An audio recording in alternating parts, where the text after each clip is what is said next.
nhẹ tựa làn mây, bỏ ta đứng lại trời đầy mưa giăng.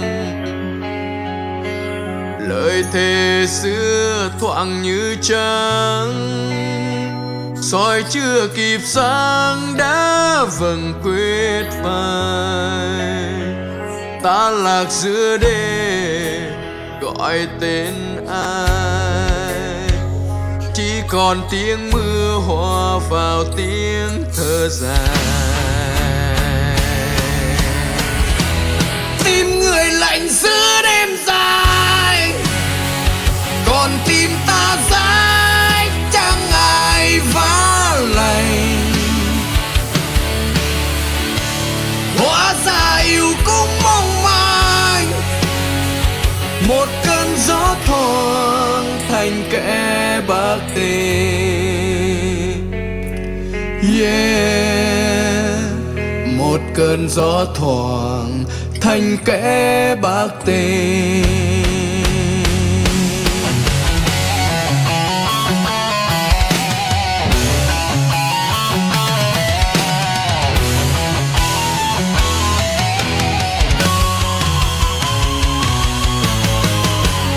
Gieo lời hứa giữa sương đêm,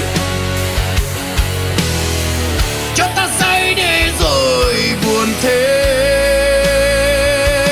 Tình yêu ngọn lửa trong tim, giờ tan cho nguội lạnh chẳng còn tim.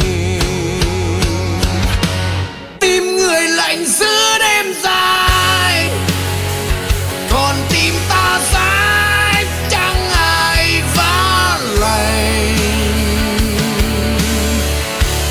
Hóa ra yêu cũng mong manh, một cơn gió thoảng thành kẻ bạc tình.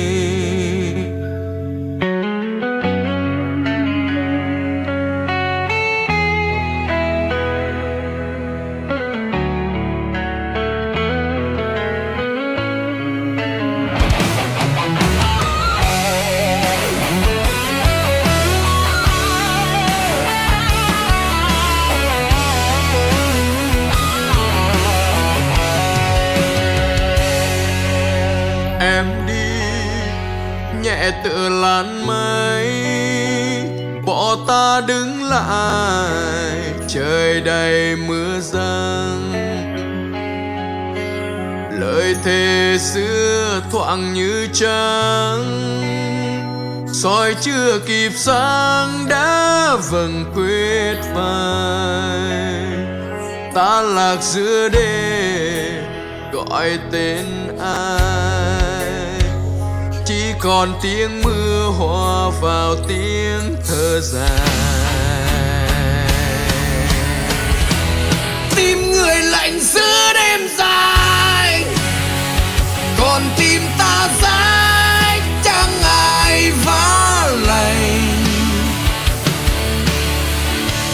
Hóa ra yêu cũng mong manh, một cơn gió thoảng thành kẻ bạc tình.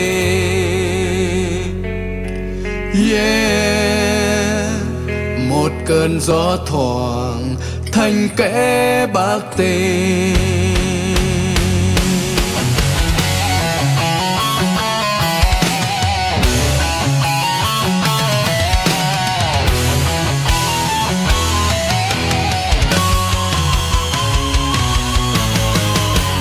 Gieo lời hứa giữa sương đêm, cho ta say để rồi buồn thêm. Tình yêu ngọn lửa trong tim, giờ tan cho nguội lạnh chẳng còn tim. Tim người lạnh giữa đêm dài, còn tim ta dãi chẳng ai vá lành. Hóa ra yêu cũng mong manh, một cơn gió thoảng thành kẻ bạc bạc tình. Em đi nhẹ tựa làn mây, trời vẫn đầy mưa rơi, ta vẫn là